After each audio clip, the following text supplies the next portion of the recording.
Happy August, everybody. Crikey, where has the month gone? It's time for us to have a look at how the Easine iLife G50 has coped, see how much cleaning it needs and get it cleaned up, and then we'll have a look at one of the last cordless vacuums that I currently have. We'll be able to start going on to corded ones soon, yay! But we've still got one more to go. So let's have a look at this, swap over and do the usual, really.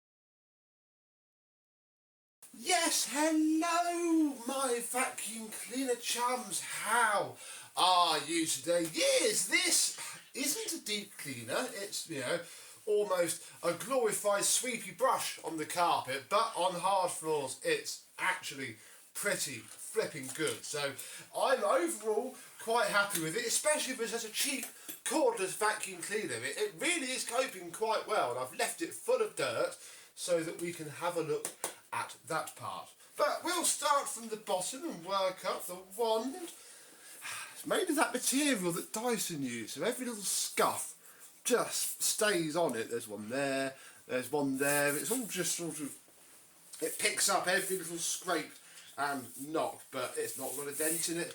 I haven't let it drop too much. It's okay. On to the floor head now, and crikey, my house isn't that filthy, but equally this just gets shoved everywhere. It's a problem with white cleaners.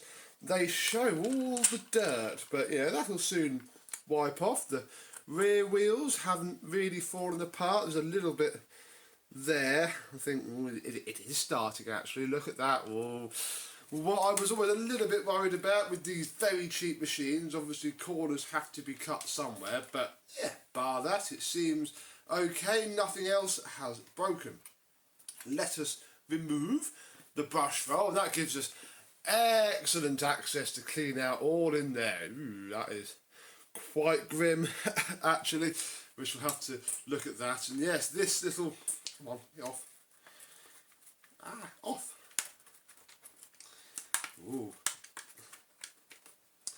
Why are you not coming off? I'll take that off in a minute, but this little side brush isn't doing very well at all. It's quite battered. In fact, we will take it off and I'll compare it to the brand new one that I think is still in the box. There we go, I've got it off, and underneath there's not too bad, although you can see here, look, where it's sort of flung mess and dirt around. And taking it off, I've also noticed that this is the bottom of it. Some of the brushes are, well, they sort of fallen off and we're wrapping around the underneath. In here is the brand new spare one that you admittedly do get, and I'm sure if you looked on AliExpress you'd probably find more.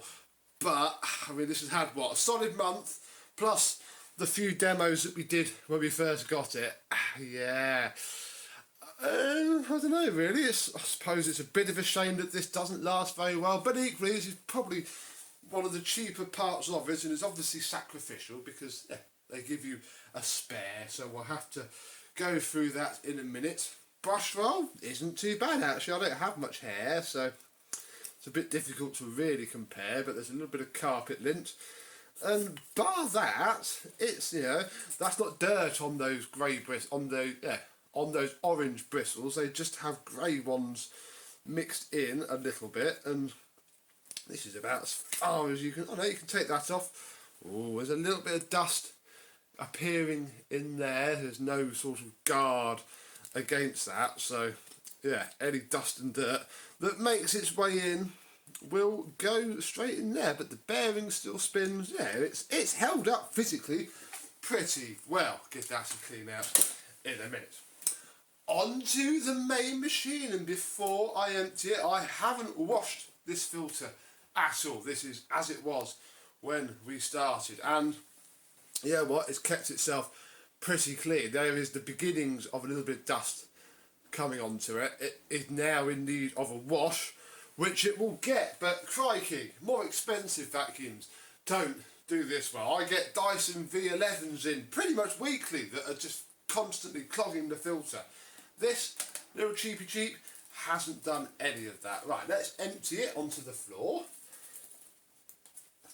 and we can have a look. I mean, yeah, that's what it's picked up. My son decided to cut up a load of little squares of cardboard, so that all went in there, and there's feathers galore, whatnot. They're very pretty, but they do get a bit annoying. And yeah, in here, it's okay. I'm like, you know, not quite sure what I was expecting, but it's, you know, not too bad. You can't take the bin, I don't think, not without a heck of a lot of work, off of the machine, so we'll have to clean this out, you know, as it is on there. But this is its weird cyclone type thing, and yeah, you can see, look, all the little feathers, and the dust has been battering it quite a lot. You can see it in the lower cone, and there is a little sponge filter here, which is fairly clean. Again, you know, it's been a month now, it's now due for a good old clean up indeed, and I think that's as far apart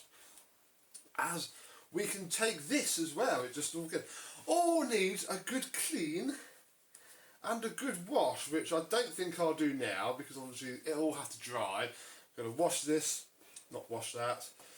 But this is about the only thing I can wash, isn't it? Because that's fixed to the machine.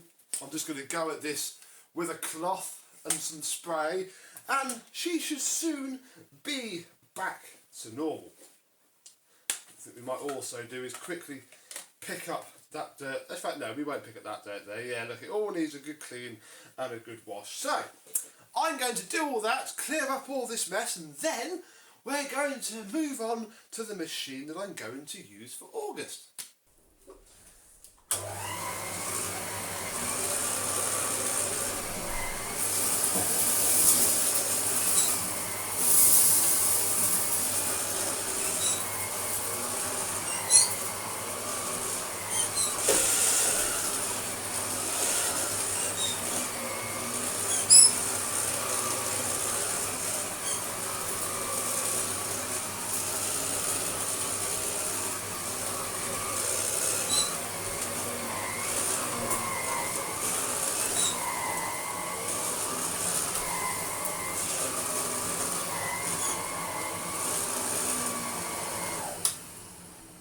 With that little mess cleaned up using my Electrolux Automatic G with its PN1, which you will see soon.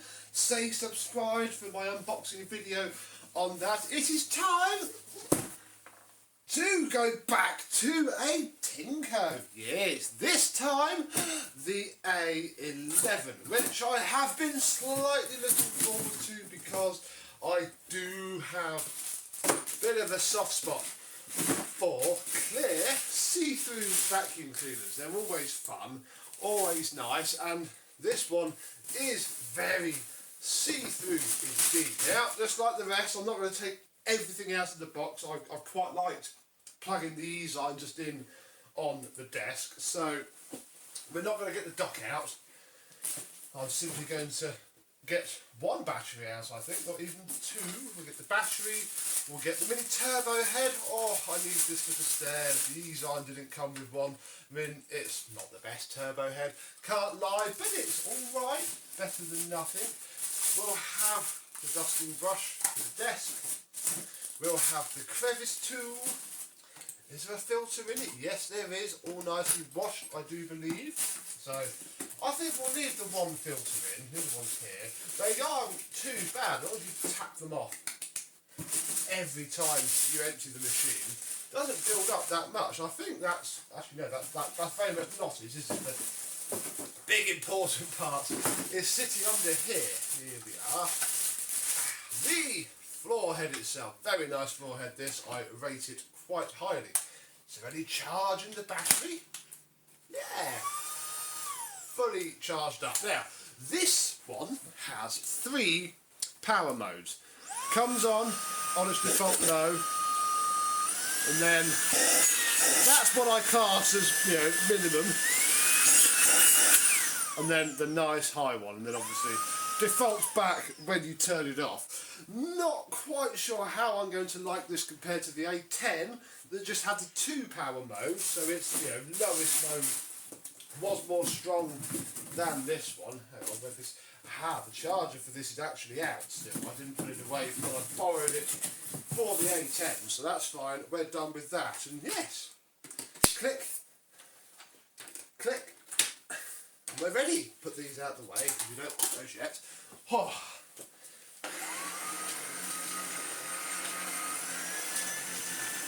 See how much of the PN1 left behind. This brush rolls, this forehead, probably more aggressive than that 1960s Electrolux one, but you never know. Oh, nice to be back with the Tinko again. They're quite nice to hold. Perhaps a little bit short for me, but I'm fussy like that, so I wouldn't listen to that.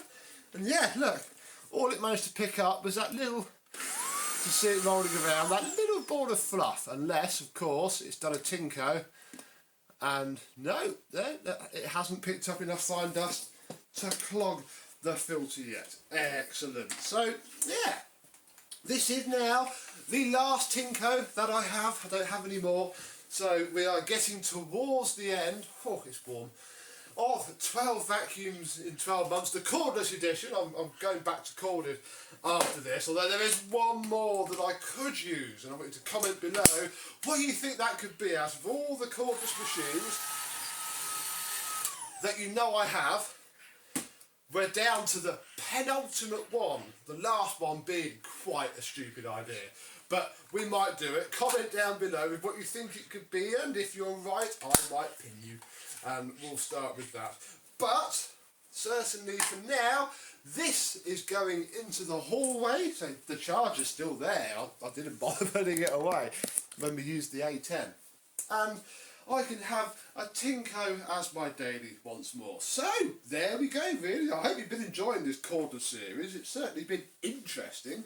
They've all performed quite well, but as you know, I have hard floors, so I can get away with a lot more than if it was wall-to-wall carpeting, as I'm sure you can agree. But that's it for this episode. Happy August the 1st, happy month of Tinko, and I and this will see you soon.